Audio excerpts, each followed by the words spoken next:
estão me ouvindo? Boa noite a todos, de novo. Agora a gente vai partir para a segunda palestra da noite, com a mestra e doutora Sueli Terezinha Bobato. É psicóloga clínica desde 1996, na abordagem de psicologia analítica, desenvolvendo atividades de psicoterapia, orientação profissional e supervisão de casos clínicos. É doutoranda em ciências na área de oncologia pela Fundação Antônio Prudente, mestre em psicologia pela Universidade Federal de Santa Catarina, na área de concentração de processos psicossociais, saúde e desenvolvimento psicológico. Especialista em psicologia organizacional e do trabalho, professora da Universidade do Vale do Itajaí desde 2007, onde atualmente é membro do núcleo docente estruturante do curso de psicologia. É membro do grupo de pesquisas Processos Psicológicos, Desenvolvimento Humano e Saúde, do curso de Psicologia da Univale. É docente das disciplinas de Avaliação Psicológica, Psicologia Analítica e Psicologia da Sexualidade. Trabalhos de iniciação científica e estágios de avaliação psicológica e estágios específicos na ênfase de saúde e integralidade e práticas psicoterapêuticas. Foi responsável pelo Laboratório de Avaliação Psicológica entre 2013 e 2018. Atua ainda como psicóloga do ambulatório interdisciplinar de doenças inflamatórias intestinais da Unidade de Saúde Familiar e Comunitária da Univale. Na pós-graduação, tem ministrado disciplinas relacionadas à avaliação de neuropsicológica, avaliação de personalidade e gestão de conflitos. Já atuou como psicóloga concursada em prefeituras municipais, em programas de prevenção e tratamento ao HIV e AIDS. Agora com a palavra a professora e doutora Sueli Terezinha Bobato.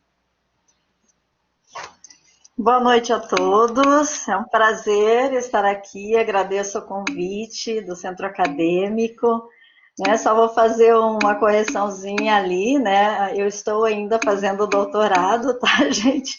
Daqui a pouco eu serei doutora, só uma correçãozinha. E outra correçãozinha atualizando, eu sou membro do colegiado do curso, né? E não mais do núcleo docente estruturante. Mas, então, gostaria de parabenizar a professora Juliana Vieira, né? E a todos as palestras que eu vi hoje de manhã, né? Fiz questão, né, de assistir a todas para entender. É uma forma também do professor, né? Se atualizando, né, com outros olhares, né, para além do seu, né, porque nós temos um mosaico aí de possibilidades, né, de atuação, de olhares, né, sobre um fenômeno, e como a professora Juliana falou, né, cada um, né, com o seu olhar epistemológico, né, então aqui eu vou trazer para vocês, né, a minha prática, né, psicoterapêutica em psicologia analítica, né, como representando aí, né, os profissionais que trabalham com a perspectiva analítica. Então, no curso de psicologia, a disciplina de analítica até essa matriz anterior, ela estava como eletiva e agora ela compõe aí, né, as abordagens psicoterapêuticas. Então, vamos lá, gente. Então, considerando, né, a nossa fala aí, eu vou começar, né, falando sobre a abordagem da psicologia analítica com a frase do Jung. Né, Jung vai falar: sua vida se tornará clara somente quando você puder olhar para o seu próprio coração. Quem olha para fora sonha e quem olha para dentro desperta. Então, nós precisamos olhar para fora para sonhar, para imaginar, né? Como a gente já viu nas outras abordagens, né, a sócio-histórica, aí de manhã falou muito na questão da imaginação, né, mas também precisamos despertar, né, precisamos ampliar a nossa consciência.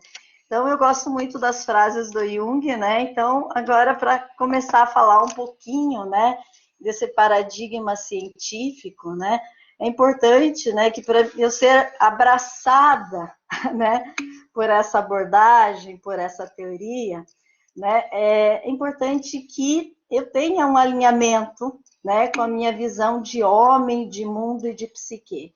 Então, todo paradigma científico ele vai se sustentar numa ontologia, numa epistemologia, uma metodologia que se integram, né, e que tem que estar integrada à minha própria visão de homem, mundo e psique.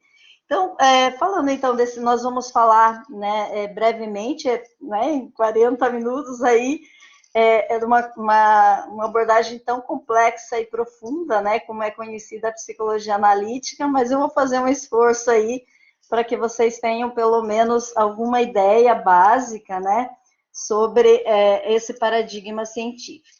Então, nós vamos ver que a abordagem analítica junguiana, ela se caracteriza por um pensamento dialético, fenomenológico, hermenêutico, associativo, analógico e imagético, né?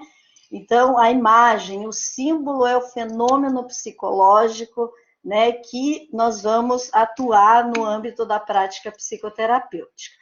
Mas antes de falar, então, dos aspectos epistemológicos, né, de como nós acessamos manifestações simbólicas, é importante que a gente fale um pouquinho dos aspectos ontológicos. O que é ontologia? Né? Nossa visão de homem, mundo e psique. Então, para que eu escolha uma abordagem, né, como já foi falado por todos os professores, não existe uma melhor abordagem, né? Existe uma abordagem diferente e que a melhor abordagem, o melhor método é aquele que se alinha, né, à sua visão de homem e de mundo, como eu estava falando. Então, a visão de homem e de mundo da psicologia analítica é uma totalidade ecobiopsicossocial. Então, quem que é esse homem, né? É um ser total, né? A psique, ela é, ao mesmo tempo que é uma totalidade, ela é uma unidade, né? Que se compõe, então, né, por meio das trocas com o ambiente, por isso eco, né? Nós também somos seres biológicos, né, psicológicos e sociais. Então, Jung, né, ele já trazia isso, né, no início do século passado, né, e era considerado, então, um teórico transdisciplinar, que foi à frente do seu tempo. Por isso, né, que segundo os críticos, conforme vocês podem ver, por exemplo, em autores como Heloísa Pena, né, ela vai dizer que muitas vezes Jung ele não foi tão compreendido, né, no tempo que ele viveu, porque ele estava à frente, né? Então, ele se influenciou pela psiquiatria dinâmica, né? As influências de Jung foi na filosofia, na antropologia, na história das religiões, dos mitos, né?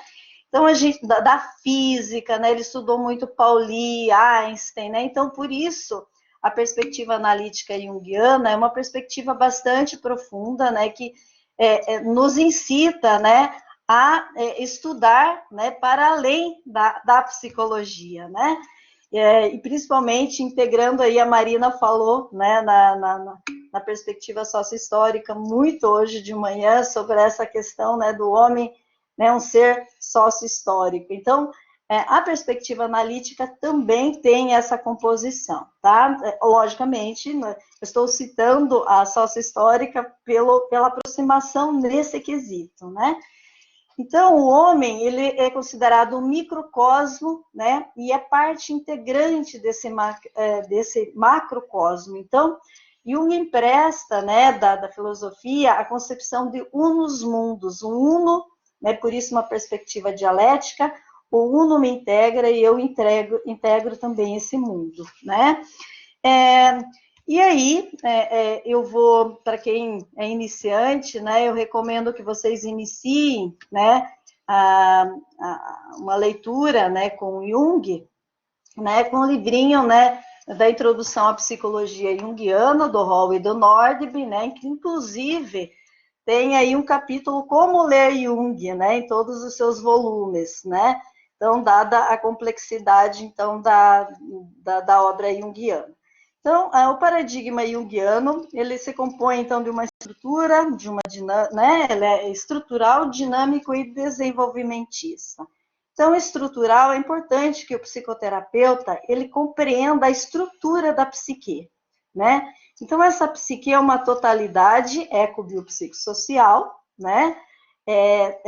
Relativamente, né, é fechada, como diz Jung, né, porque se fosse totalmente fechada, não fazia troca com o ambiente, e se fosse totalmente aberta, nós não nos diferenciaríamos uns dos outros, né? Então, formada, então, pela consciência, o inconsciente pessoal e o inconsciente coletivo.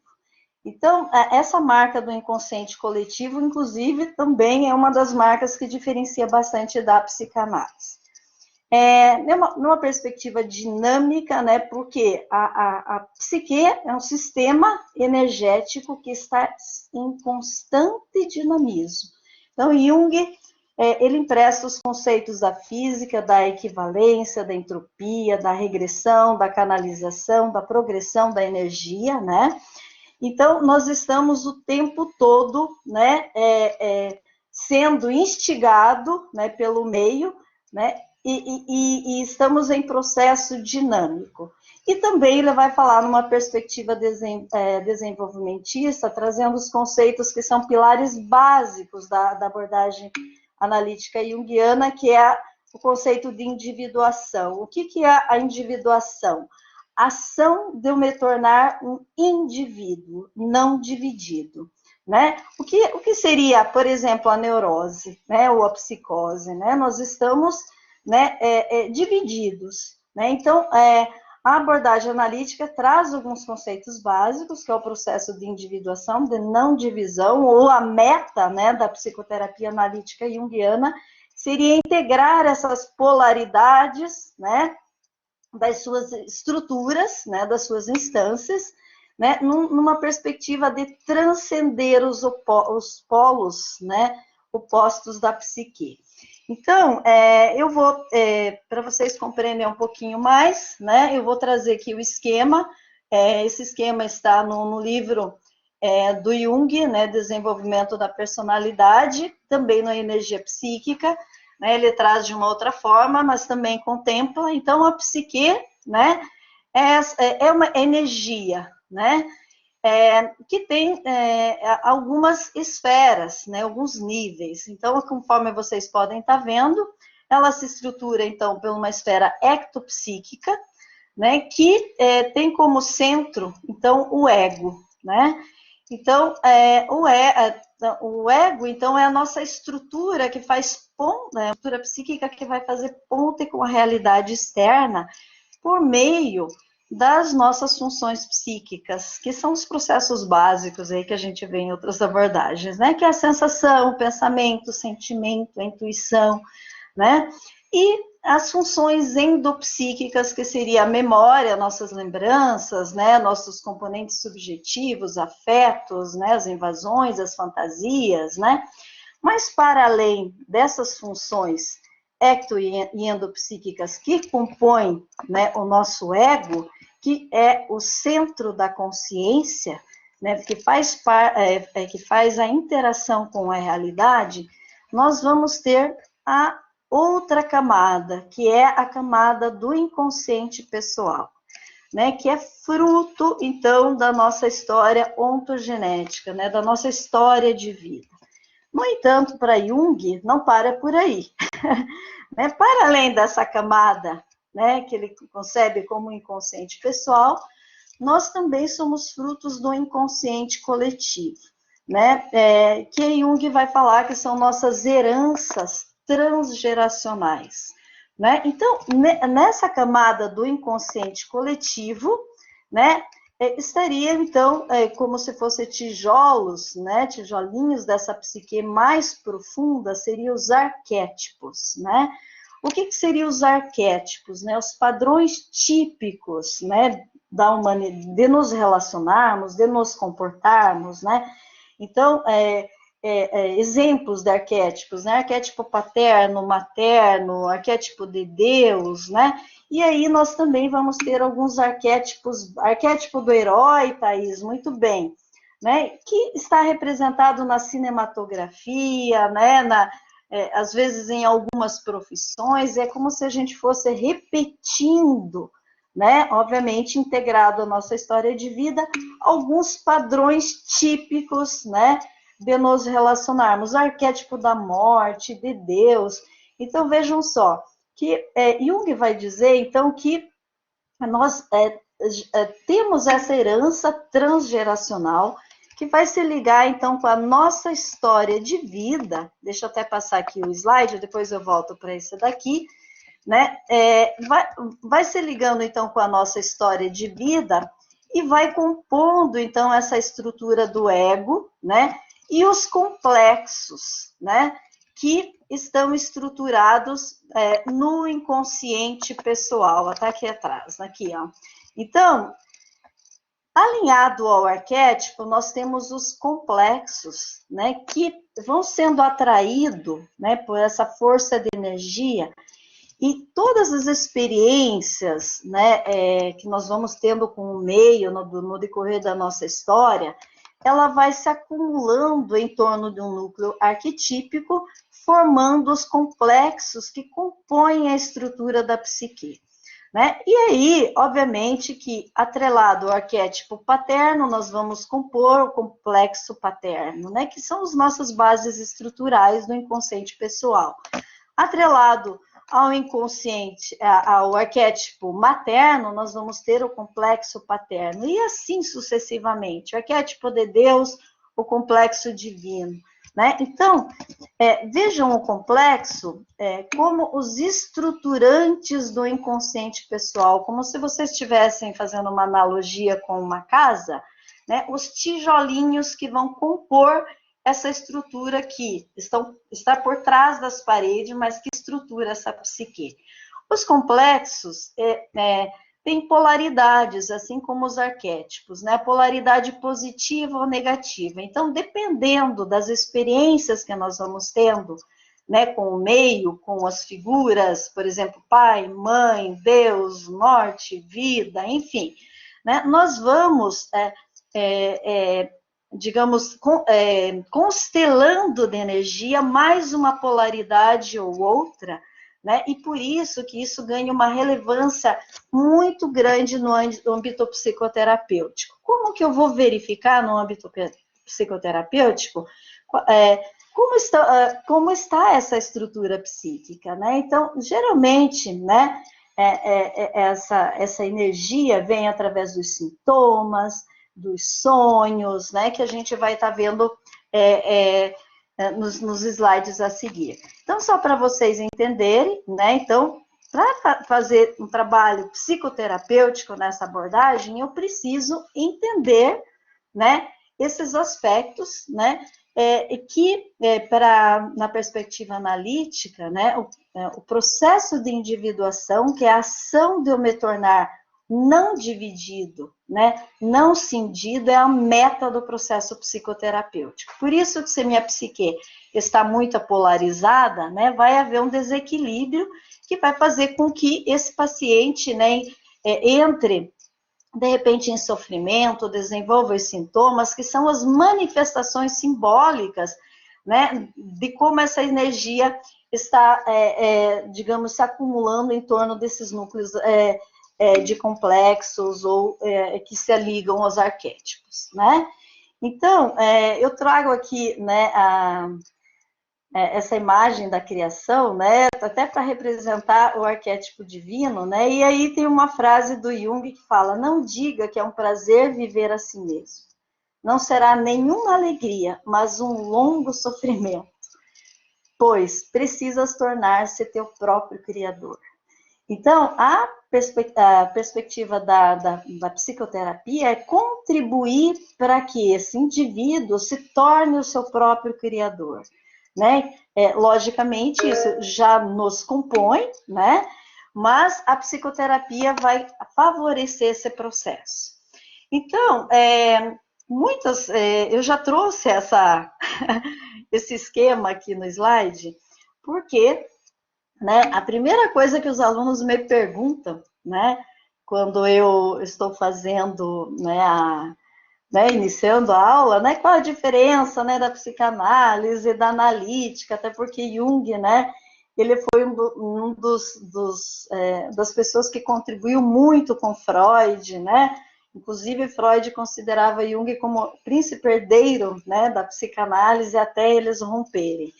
Então, a gente vai perceber aqui que a estrutura da personalidade, né, é composta, então, pelo si mesmo, ou self, que é o centro, né, que compõe a toda a personalidade. Então, o que vai regular toda essa energia. Já o ego é o centro da consciência. Para além do ego, nós vamos ter o arquétipo da persona, que é o arquétipo da adaptação social, né? Aquele arquétipo que nos favorece, então, que a gente consiga, né, fazer uma leitura do contexto, né, e se adaptar àquele contexto. Obviamente que a gente poderia aprofundar aqui, eu estou falando né, de uma forma muito resumida, né, mas aqui a gente poderia falar da persona inflada, né? Então, Jung vai falar que quanto mais persona inflada, uma adaptação excessiva ao mundo externo, mais sombra reprimida, mais eu deixo, né, de desvelar conteúdos psíquicos que também são importantes para o meu processo de individuação. Então, na prática clínica, a gente vai perceber que muitas vezes, né, os sintomas estão decorrendo, né, dessas polarizações, inclusive da própria psique, né, uma atenção excessiva ao mundo externo em detrimento ao mundo interno, ou vice-versa, né? Aqui só um exemplo, então, dessas polarizações que a psique pode tomar, né, no decorrer do processo desenvolvimental de um indivíduo. Então, gente, essas questões são básicas, né? E aí, o pilar básico, então, dessa perspectiva, é que eu sempre costumo dizer, né, que a vida é uma bela dança entre os opostos, né? Uma tensão entre os contrários, né? Todo o tempo. Obviamente, né, quando a gente fica excessivamente num polo, a gente pode desestabilizar. Isso é um pouquinho diferente da perspectiva da psicanálise, que as estruturas básicas, eu não vou entrar aqui, porque depois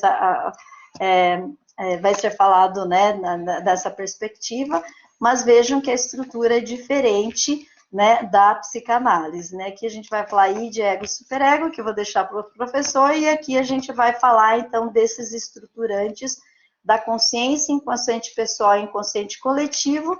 E na perspectiva do inconsciente coletivo, nós teríamos esses arquétipos que compõem a nossa psique, que é uma questão básica para o psicólogo analítico junguiano.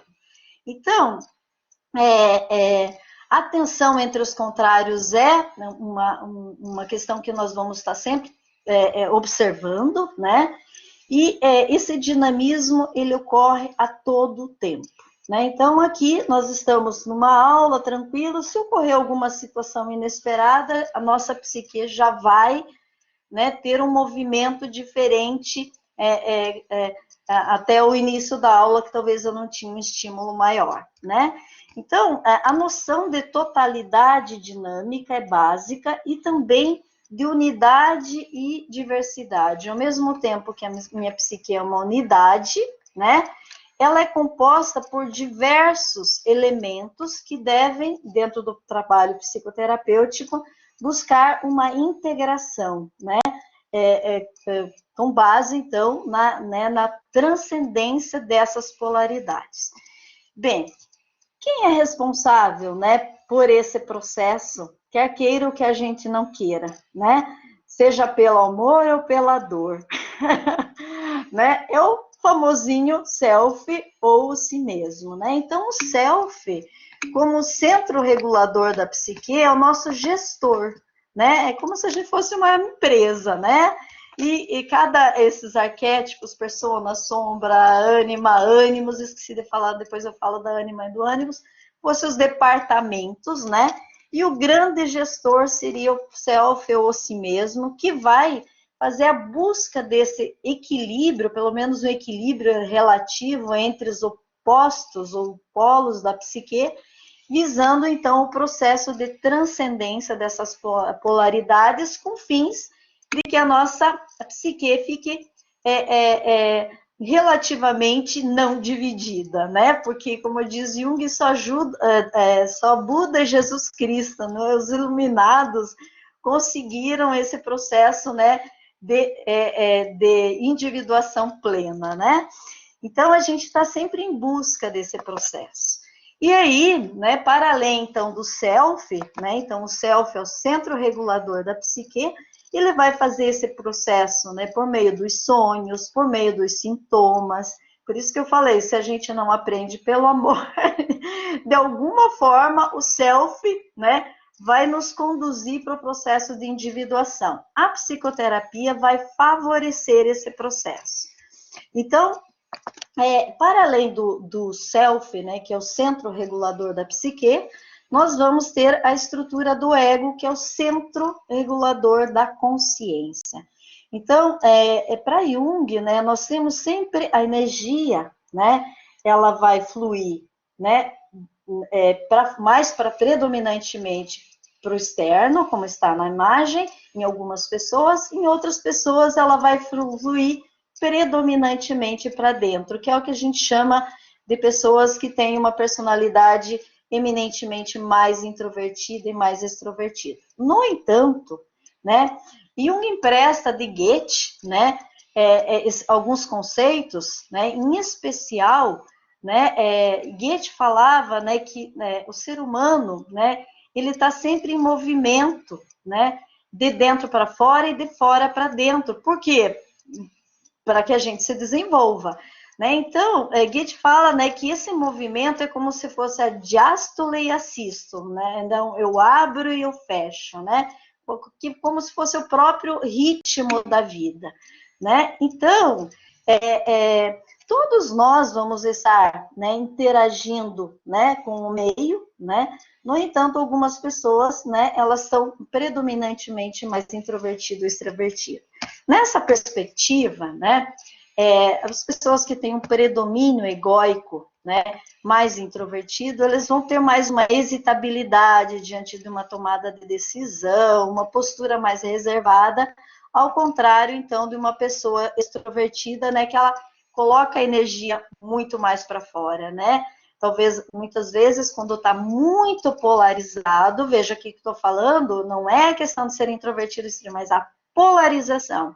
Quando vem para a clínica, para a prática psicoterapêutica, uma das formas da gente entender o dinamismo egóico é por meio do questionário de avaliação tipológica, que vai objetivar, né, o conhecimento a respeito de como a energia está fluindo nessa dimensão egóica do paciente, né? E quando há uma polarização muito excessiva, geralmente a gente vai ver aí alguns sintomas, né? Então, sintomas, por exemplo, pessoas que às vezes não olham, não refletem sobre as suas atitudes, né?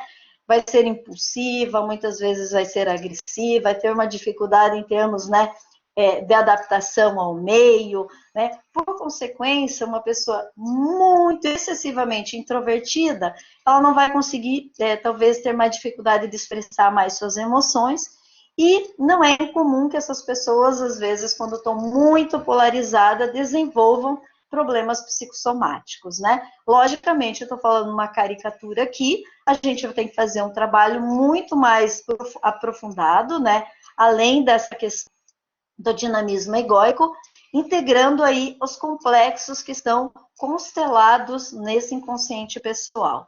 Então, o ego é aquele que filtra. Então, o introvertido é como se fosse um filtro, né? Por que uma pessoa ela vê um fato, um evento diferente do outro? Por quê?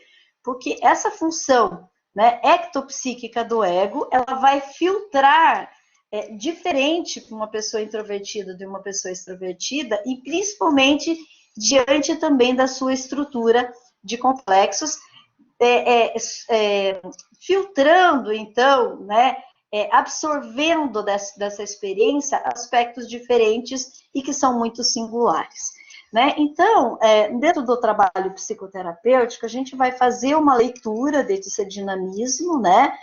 Como eu falei, a gente pode se utilizar de algumas ferramentas, como, por exemplo, o questionário de avaliação tipológica, que vocês, provavelmente, quem já fez a disciplina com o professor Jamir de técnicas projetivas, né, já viu esse instrumento, que é uma técnica com base na teoria tipológica junguiana. Obviamente, se você não conhece a teoria tipológica junguiana, pode ser que aplicar a técnica sem a teoria fique um pouco estéril. Por isso a importância da gente entender os conceitos para aplicar a técnica também.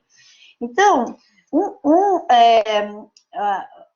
dentro dessa perspectiva, Jung vai dizer, então, que a introversão ela vai se encarregar da reflexão e a extroversão da ação prática. Então, o objetivo da psicoterapia é que o paciente utilize, né, ou flua entre o mundo interno e o mundo externo num processo dialético e fluido, né? Então, esse é um dos objetivos. Bem, falei então do self, falei do ego, vamos falar da ânima e do ânimos, né? Eu estou falando brevemente aqui, depois vocês, quem tiver interesse, podem se aprofundando um pouco mais.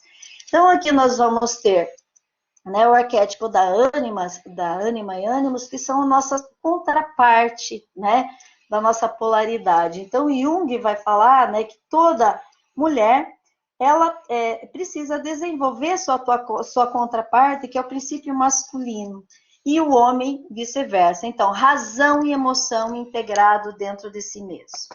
E aí, a persona e a sombra, né, aqui seriam outros arquétipos que compõem essa psique. Como eu falei anteriormente, a persona é o arquétipo da adaptação social, e a sombra são aqueles conteúdos que não necessariamente são somente negativos, também tem conteúdos positivos, mas que não tiveram vazão no decorrer do desenvolvimento. Eu trago aqui a imagem, né, que é do filme Cisne Negro, porque vocês vão entender aí no Cisne Negro uma divisão, né, da psique, né, né, de todo o enredo, né, do filme, remetendo aí a aspectos psicóticos, né? Então, quando há uma divisão, né, uma polarização entre esses arquétipos, a gente vai ter o sintoma, que é o que vai trazer, então, o paciente ao processo psicoterapêutico. No entanto, na perspectiva analítica junguiana, a neurose não é negativa. A neurose vai indicar o lado da personalidade que ainda não foi desenvolvido. Então, é como se o self, né, como o centro regulador da psique, né, percebendo que nós estamos polarizados demais, né, acaba trazendo, então, alguns sintomas, seja psicóticos, neuróticos, né, e que a gente vê aí, DSM-5 né, para a gente estar entendendo. Então, nessa perspectiva, para Jung, a neurose contém a alma do paciente, ou ao menos uma parte muito essencial dela. Não? Então, é importante, né, que Jung fala, onde está, então, o seu sintoma, está a sua alma. O psicoterapeuta vai adentrar ao mundo psíquico, né, por meio dessas manifestações simbólicas, seja por meio do sintoma físico ou psíquico, porque são formas da gente se desvelar.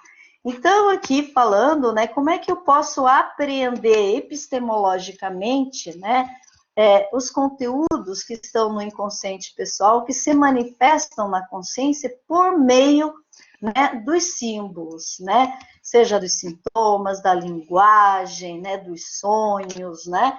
Então, nós vamos ter como objetivo, né, elucidar essas circunstâncias, né, que atreladas ao dinamismo psíquico, conhecendo a história do indivíduo, né, conhecendo como é que foi constelando esses complexos, quais complexos estão muito mais constelados nessa psique, né, investigar quais são as fixações, né, em determinados estágios do desenvolvimento que estão, né, dificultando o processo de individuação, com fins, então, de despotencializar essa sobrecarga de energia, né, que faz com que essa psique fique unilateral. Aí um exemplo, né, como eu trouxe do cisne negro, né, de sintomas psicóticos, enfim, né, desde sintomas mais leves até sintomas mais significativos, em termos de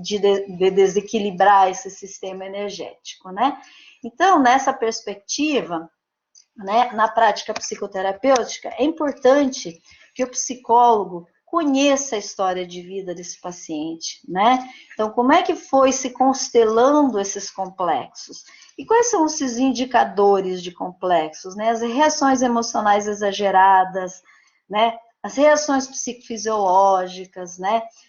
Todas essas questões vão mostrando que aí tem um complexo. De repente, o paciente chegou na tua frente e ele já começa a chorar, né? Ou ele vai falar de alguma coisa, ele começa a ficar vermelho, trêmulo, né? Então, ansiedade. Então, são indicadores de que aí, né, onde está o sintoma, é um indicativo de um complexo com uma sobrecarga de energia. Então, é muito importante que a gente conheça a história clínica desses sintomas, né? Entenda o contexto, né? Que essa pessoa vive, né? E a constituição psíquica, que eu dei uma palhinha rápida aí para vocês, né? Dessa estrutura da consciência, do inconsciente pessoal, do inconsciente coletivo. Que o psicólogo explore todos esses aspectos, né? Mapeando, né, esses fenômenos psíquicos, né, que se manifestam, então, por meio dos símbolos, né? Que símbolos são esses, né? Então, o próprio sintoma é uma manifestação simbólica, né, de complexos que estão constelados. E o objetivo é promover, então, esse processo de individuação, conforme vocês podem estar vendo aqui, né? Integrando essas polaridades, despotencializar, né, determinados conteúdos, né, que estão, né, provocando esse desequilíbrio psíquico, né, transcendendo essas polaridades, visando, então, o processo de individuação. Com esses conceitos, né, nós estaríamos contribuindo, então, para que esse indivíduo, né, chegue à potência de si, né? E essa é uma tarefa única, individual e intransferível. Ninguém pode fazer isso pela gente, né? Então, buscar, então, a totalidade dessa psique. E aí, eu gosto muito de trabalhar com a cinematografia, para que os alunos entendam, né, esses dinamismos, né? Um filme que eu indico também, além do Cisne Negro, para entender a questão da polaridade persona-sombra, para entender a persona e o ego e o self, todos esses arquétipos, é Truman, o Show da Vida.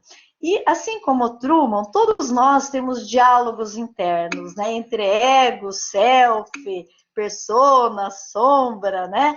Então, no filme do Truman, né, ele se olha no espelho e aí ele trava um diálogo. Eu não vou conseguir, né?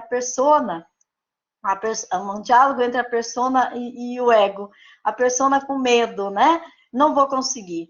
E aí, o self, né, que é o centro regulador da psique, diz, você vai ter que ir.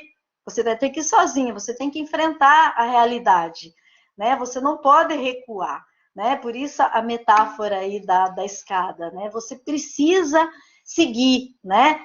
Para que você cumpra as suas tarefas desenvolvimentais ao longo das diversas fases do ciclo vital, né? E aí, o ego, que é muito lábil, né? Ele vai dizer, de jeito nenhum, né? Com seus medos, com seu, né? Então, o ego mais lábil vai querer recuar, né? E aí, né, o self novamente. Vocês escalará essa montanha com perna quebrada e tudo, não importa, você precisa cumprir suas tarefas desenvolvimentais. E a persona protetora, você é louco. Então, são os diálogos internos, né? Quem de vocês aqui já não teve esses diálogos, né? Então, a cinematografia é riquíssima, né? Então, Jung, ele utiliza muito nessas linguagens da arte, né? Para que a gente possa realmente amplificar, né, todos esses elementos, né? Então, aqui para a gente, né, daqui a pouco já quase fechando, né? O objetivo da psicoterapia é integrar essas funções da consciência, né, aos aspectos do inconsciente, né? A partir, então, das funções do ego, né, que tem uma ordem mais intelectiva, perceptiva, valorativa e intuitiva, né? com fins, então, de que eu processe simbolicamente esse material, né? Por meio, então, de associações, analogias, comparações. Por isso que na abordagem analítica junguiana a gente utiliza muita analogia. A gente usa as técnicas projetivas, a gente usa, né, o desenho, a gente usa a cinematografia, a música, a argila, né? Então, com base, então, a análise de sonhos, né? A técnica é que eu vou fazendo uma associação circunscrita, que é diferente da psicanálise, que a psicanálise usa a associação livre. Aqui nós vamos circunscrevendo, né, os complexos, né, que estão com maior carga de energia, né? Então, eu vou fazendo essas associações, né, com o objetivo de despotencializar as cargas de energia que tem em determinados complexos, né, para que essa energia se integre ao todo psíquico, trazendo né, novamente um relativo equilíbrio, eu vou dizer, né, porque o equilíbrio perfeito acho que é só a morte, né, e as técnicas que nós usamos é amplificação simbólica, né? Então, não vai dar tempo de eu falar, né, mais além, né, mas, enfim, em cima de um sonho, por exemplo, né, o que essa imagem representa para você? Então, nós vamos coletar do paciente, né, as representações simbólicas, trazendo ao contexto de vida dele, né? Então, essas questões, né, vão fazendo com que o paciente, conforme eu estou vendo aí no chat, né, como ele se sente, como ele percebe, ele amplia a consciência, né, a respeito, né, daquele material que está, né, inconsciente ainda. Então, a epistemologia analítica junguiana, ela vai se concentrar na possibilidade, nos limites de acesso ao inconsciente. Então, nós vamos acessar os conteúdos que estão aqui no inconsciente pessoal por meio, então, dos símbolos, das manifestações simbólicas. No âmbito, isso, o iceberg sempre me acompanha, porque eu acho que é uma alusão muito mais fácil da gente trazer para o aluno, né, por meio dessas analogias com a imagem, né, até porque a analítica, ela é muito imagética, né. Então, no âmbito pessoal, né, como é que eu acesso o fenômeno psicológico, né? Por meio, então, né, da história de vida desse paciente, dos sonhos, né? No âmbito arquetípico, por meio, então, da cultura, da ciência, da tecnologia, do folclore, da arte, né? Então, consciente pessoal e inconsciente, consciente e inconsciente coletivo estão sempre integrados nesse dinamismo dialético que compõe, então, a psique humana.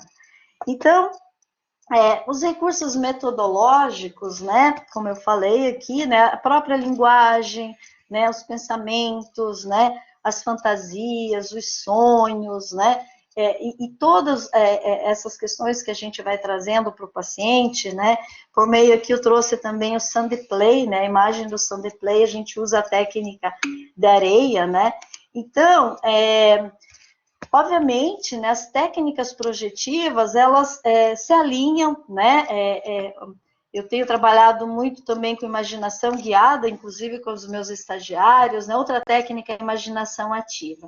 No entanto, a gente tem que saber quando usar e quando não usar cada técnica, né? Então, com um ego muito lábil, né, ou no início do processo psicoterapêutico, a gente vai se debruçar sobre a consciência, né, para fortalecer o ego, né, para que o ego mais fortalecido, ele dê conta daqueles conteúdos, né, que estão subjacentes. Né? Então, a gente não vai trabalhar no início de um processo psicoterapêutico, por exemplo, de uma forma mais aprofundada, análise de sonhos, por exemplo, imaginação ativa, que são técnicas que a gente precisa usar quando o ego está mais fortalecido. Então, gente, acho que eu já falei aí, então, música, os mitos, né, as histórias, né, são bastante utilizadas nesse contexto. Então, assim, eu queria saber quanto tempo eu tenho ainda, você já fechou meu tempo? Então, prof, eu te escrevi aqui, o que que tu prefere? Eu não vi. Continuar e aí abrir para perguntas pelo teu e-mail? Você que sabe. Então, vou fechando aqui. Eu tinha trazido um caso clínico para a gente entender os complexos, né? Mas já vou fechar, então, aqui que a meta da psicoterapia, né, é a despotencialização dessa sobrecarga de energia, para que essa energia seja assimilada ao todo psíquico, né? Então, dentro dessa perspectiva, né, tanto o psicólogo quanto o psicoterapeuta, né, eles são, digamos, são afetados pelo processo a partir, então, do fenômeno que Jung, né, e também em outras abordagens a gente fala da transferência. Então, um dos objetivos da psicoterapia analítica junguiana, né, é libertar a pessoa da tirania dos complexos, porque para Jung, né, se eu não tenho consciência dos meus complexos me têm, e aí eu fico à revelia, né? Então, muitas, não é incomum as pessoas trazer, né, na clínica, perdi a cabeça, né, sair dos eixos, né? Então, o objetivo da psicoterapia analítica é promover o alinhamento do eixo ego-self, né, o self-ego, né, promovendo, então, esse processo de individuação. Então, esse relacionamento entre terapeuta e paciente, né, ele é muito valorizado. E para fechar aqui, então, né, trago essa frase de Jung, né, que o encontro de duas personalidades assemelham-se ao contato de duas substâncias químicas. Se alguma reação ocorre, ambos sofrem uma transformação. Então, na perspectiva analítica, tanto o psicólogo, né, tanto a gente com certeza tem como objetivo o processo de individuação do paciente, mas também dialeticamente há um processo de transformação de ambos, né? Então, eu deixo aqui então um espaçozinho aí, acho que temos 3 minutinhos para alguma pergunta. Desculpem eu para não me desconcentrar, eu não leio no chat, né? E deixei para responder no final, então, da fala, tá? Então, se alguém quiser fazer abrir o chat, fazer a pergunta que fez ali anteriormente, estou disponível aí. E se não der tempo, a gente responde posteriormente, então, tá? Então, é isso. Alguma pergunta? Pode falar, Ricardo.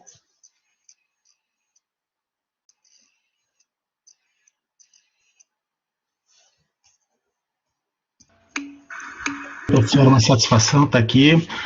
Professora,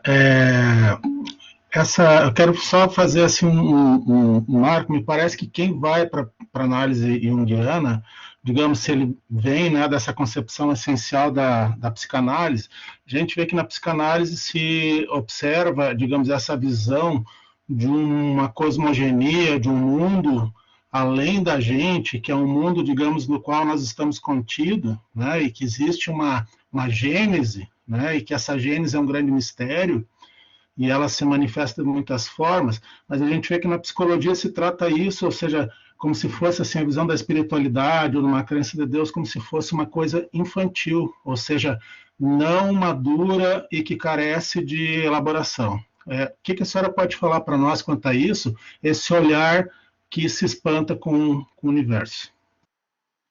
Então, querido, hoje é por isso que os críticos colocam Jung à frente do seu tempo, né? Porque numa ciência do século XX, né, que era excessivamente pragmática, né? Jung foi um dos pioneiros em falar, né, e ousar falar da espiritualidade, né, do arquétipo de Deus.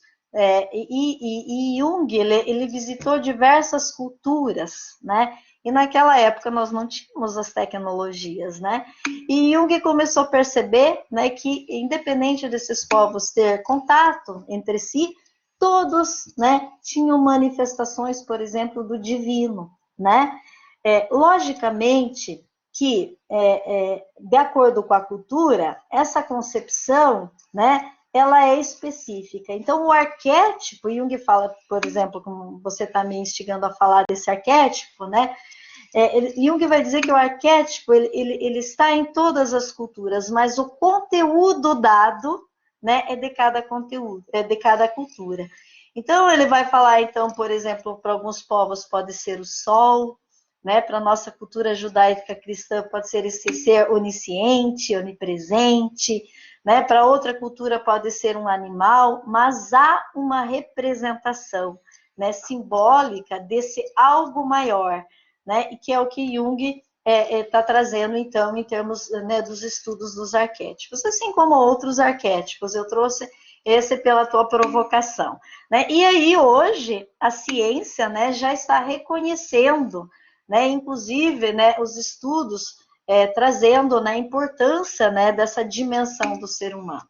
Então, acho que é isso, né? Se vocês quiserem aprofundar, a gente aprofunda em outro momento, então, para ver se tem mais alguma pergunta aí. Mais alguma questão, gente?